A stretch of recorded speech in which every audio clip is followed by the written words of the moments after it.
আসসালামু আলাইকুম। সকল প্রবাসীর উদ্দেশ্যে একটা কথা বলতে চাই। আমি নিজেও একজন প্রবাসী।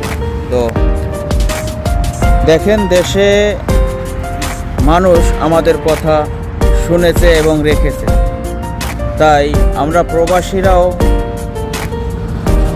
তাদের কথা রাখতে চাই এবং আমাদের কথাও রাখতে চাই। আমরা বলেছি আমাদের দেশের জনগণকে যে এই সরকার পদত্যাগ চাই, যেভাবেই হোক। তো তারা তাদের কথা রেখেছে এবং এখন আমাদের কাজ হচ্ছে, আমরা প্রবাসীরা যারা আছি, যারা হুন্ডিতে টাকা পাঠাই, প্লিজ দয়া করে কেউ আর হুন্ডিতে টাকা পাঠাবেন না। কেউ আমাদের দেশের রেমিটেন্স যা ব্যাংকে পাঠায়